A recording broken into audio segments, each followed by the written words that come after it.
Number तो top. देखिए अगर टीम में रखा लिया हुआ है, T20 स्पेशलिस्ट हैं और जिस नंबर पे परफॉर्म किया है, ज़ल्मी से परफॉर्म करके आ रहे हैं वो, तो उसी नंबर पे खिलाना चाहिए, मैं ये समझता हूँ। लेकिन हमारे नंबर को देखा नहीं जाता क्योंकि ऑलरेडी 2 प्लेयर हमारे खेल रहे हैं, रिजवान एंड बाबर खेल रहे हैं, तो शान मसूद भी स्ट्रगल कर रहे हैं, वो भी 1 नंबर पे खेल के आ रहे हैं मुल्तान सुल्तान से। तो ये भी बड़ा मुश्किल फैसला हो सकता है मैनेजमेंट के लिए कि एक को फिर आप ओपन करा रहे हैं और दूसरा वो भी ओपन कर रहा है, उसकी परफॉर्मेंस ज़्यादा अच्छी है और वो 3 नंबर पे खेल रहे हैं या 4 नंबर पे खेल रहे हैं।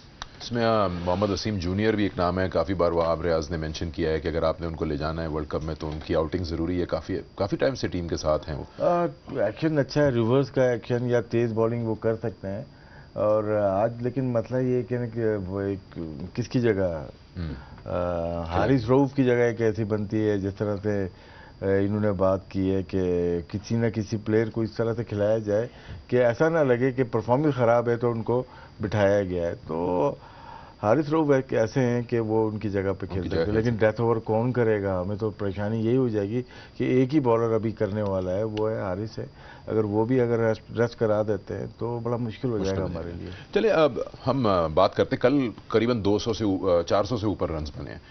पिच कैसा खेलेगी? पहले दिन काफ़ी लो स्कोरिंग गेम हुआ, स्क्वायर की अपनी कैरेक्टरिस्टिक्स तो इतनी चेंज नहीं होंगी वहाँ। पाकिस्तान के माइंड में ये ज़रूर होगा कि अगर आज उनकी पहली बैटिंग आती है, और हमें नहीं मालूम कौन सी पिच इस्तेमाल होगी, लेकिन उनको फिर एक बड़ा स्कोर करना होगा। बिल्कुल, देखें अगर पहले बैटिंग करते हैं तो उनको स्कोर करना होगा। और मेरा ख्याल है कि आप जब तैयारी करते हैं किसी भी चीज़ की तो you prepare for the worst. अच्छी चीज़ तो जो आप कर रहे हैं वो तो चलती रहती है, होती रहती है, उसमें इंप्रूवमेंट आती है, लेकिन you have to prepare for the worst.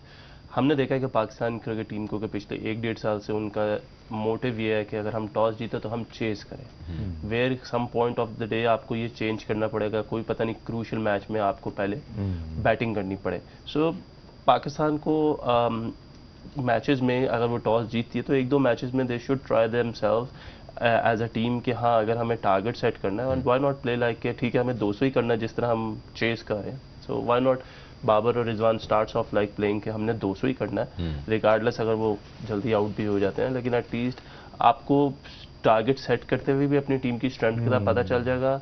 Chess करते हुए तो हमें स्ट्रेंथ का पता है कि ये 2 शेर हमारे पास है, ये तो जब तक है तो हम और ये पॉइंट इन्होंने जो रेज किया था कि पाकिस्तान जब पहले बैटिंग कर रहा होता तो शायद थोड़ा एनएसआर आखिरी 5 पे ज़्यादा डाल देता है कि आखिरी 5 ओवर जो हैं वो टारगेट सेट नहीं कर पा रहे। एग्जैक्टली, देखिए ना, हमें अपनी चीज़ों का अच्छा बुरा चीज़ों का पता होना चाहिए और हमें उन चीज़ों को एक्सेप्ट भी करना चाहिए। वंस हम उनको एक्सेप्ट कर लेंगे तो शायद हमारी इंप्रूवमेंट करना हमारे लिए ज़्यादा ईजी है। वंस आप चीज़ों को एक्सेप्ट नहीं करते, आपको नज़र आ रही होती है लेकिन आप कहते हो कि नहीं जी ऐसा नहीं है, तो फिर वो एक ऐसा माइंडसेट आपको लेके चलता है प्रेशर में कि वो फिर आपसे बुरे से बुरे चीज़ होती रहती है।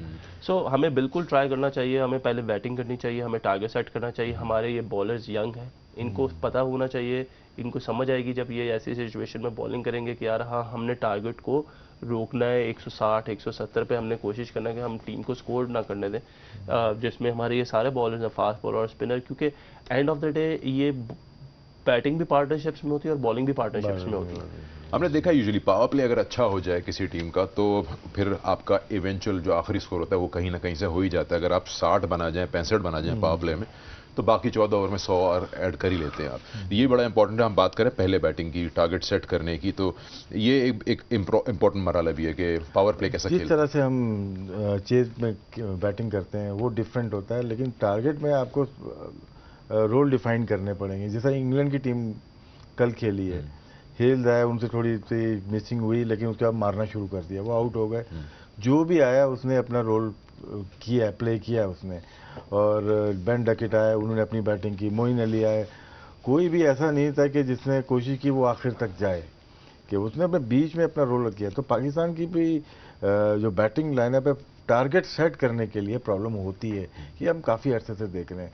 तो रोल डिफाइन करने पड़ेंगे हर के कि इफ्तिखार कितनी देर तक खेलें। ये ना हो कि 10 ओवर खेले 30 रन बनाए, तो फिर फ़ायदा नहीं है। वो चेजिंग में ठीक चल जाता है कि आखिर में मार लेंगे, लेकिन जब पहले बैटिंग करते हैं तो फिर आपको 4 ओवर फिर 4 ओवर फिर 4 ओवर जाके 5 सेगमेंट बना के आपको खेलना पड़ता है।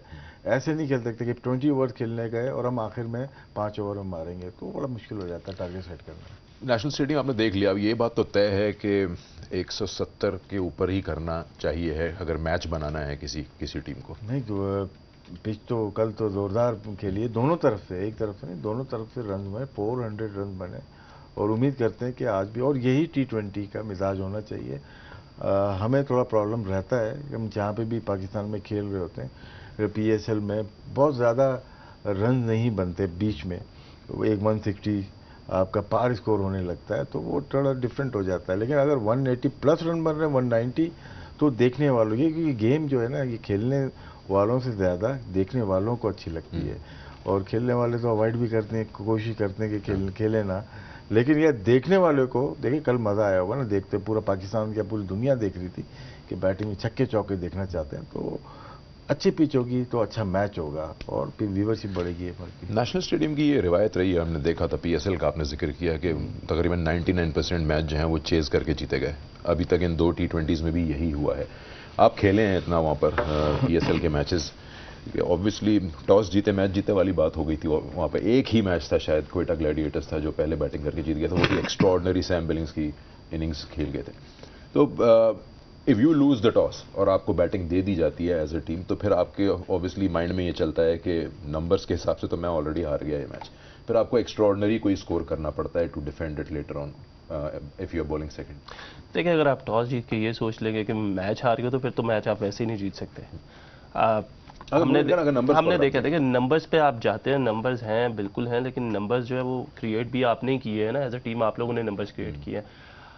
PSL के जितने भी मैचेस जिसमें 190 प्लस रन हुए हैं और वो चेज हुए हैं, उसकी वजह यह है कि कहीं ना कहीं बीच में जाके जो 12 के बाद अगर आप निकाल लें, 10 से 12 ओवरों के बाद आप निकाल लें, तो जितनी भी टीमें हैं जिन्होंने चेस किया वो 10 से 12 ओवरों के बाद उन्होंने डिफरेंस डालना शुरू किया। आप देखेंगे कि 10 ओवर आपने एक टीम को रिस्ट्रिक्ट किया हुआ है, अचानक 10 ओवरों में आपको 115-20 चाहिए और वो 1 ओवर पहले हो गया। क्यों हो गया? क्योंकि उसमें मोमेंटम लूज हो जाता है। वो बात वही आ जाती है कि जब विकेट इन हैंड्स होती है और बैट्समैन जब रन्स करना शुरू करते हैं, बॉलर्स अंडर प्रेशर आते हैं, तो फिर जब प्रेशर लेना शुरू करते हैं तो चीज़ें जो है वो ख़राब होना शुरू हो जाती है और फिर लक फैक्टर भी आ जाता है। लेकिन आई स्टिल बिलीव कि आप बैटिंग फर्स्ट करके, आप पहले बैटिंग करके भी मैच जीत सकते हैं, इसमें ऐसी कोई बात नहीं है। सबसे इंपॉर्टेंट चीज़ वही वाली बात है कि हमने जो अब पाकिस्तान का स्कोरिंग देखा था 203 बगैर किसी विकेट के, तो एक स्पेशल ओकेजन है, लेकिन ओवरऑल स्टार्ट अच्छा मिले, इंटेंसिटी 20 ओवर तक मेंटेन नहीं हो पाती और कहीं ना कहीं नहीं आपको करना पड़ता है, आपको गेयर चेंज करना पड़ता है। बाबर और रिजवान और जहाँ पे लगे कि यार यहाँ में स्टार्ट लेना है या मारना है, भले आपकी विकेट चली जाए तो आने वाला भी उसी इंटेंट से आए, ये एक फ़र्क पहली इनिंग्स में हमारे पास रहता है। दूसरी में इश्यूज हैं लेकिन फिर भी हम बेहतर हैं सेकंड इनिंग में। वैसे ये चीज़ चेंज हो गई है, पाकिस्तान चेज इतना अच्छा नहीं करता था, पाकिस्तान ये छोटी क्रिकेट है ना, दिमाग कम लगता है। चलिए एक चीज़ और जो बात हो रही है बॉलिंग, ये जो चेज की बात हो रही है बहुत ज़्यादा, मेरे ख्याल से बॉलिंग जो होती है मोस्टली एक ही तरह की बॉलिंग हो रही है, बहुत कम बॉलर्स रह गए कि रिवर्स कर रहे हैं और यॉर्कर अच्छी है उनकी या स्लो बाउंसर अच्छी है, वरना जितने भी फ्रेंचाइज के मैचेस देखें आप ऑल ओवर द वर्ल्ड, वो सामने बॉल देते हैं, छक्के लग रहे होते हैं, कुछ आपको चेंज नज़र नहीं आ रहा। हाँ नेशनल टीम की जैसे हो रही है, ऑस्ट्रेलिया इंडिया का हो रहा है या पाकिस्तान इंग्लैंड का हो रहा है, इसमें आपकी प्योर बॉलिंग खेल रही होती है, तगड़ी बॉलिंग आपके बेस्ट लेवल में खेल रही होती है, तो इनको इस तरह से मार मेरे ख्याल से नहीं करनी चाहिए। लेकिन अप्रोच वही है क्योंकि ये फ्रेंचाइज से सीख के आ रहे हैं, क्योंकि वहाँ पे डिफरेंट कोचिंग है, फिर उसके बाद नेशनल टीम में डिफरेंट है, अप्रोच उनकी वही है फ्रेंचाइज वाली, खेल नेशनल टीम के लिए रहे, ये थोड़ा सा हाई लेवल कोचिंग में चेंज करना पड़ेगा इनको। ठीक है, चलिए हम भी अपने दिमाग को अब रेस्ट देते हैं थोड़ा और मैच देखते हैं। तीसरा T20 international, thank you very much आप दोनों का ज्वाइन करने का। मैच के बाद आपसे फिर मुलाकात होगी और उम्मीद करेंगे कि बहुत ज़बरदस्त मैच हो। रिजल्ट तो ऑब्वियसली किसी कंट्रोल में नहीं होता, अच्छी क्रिकेट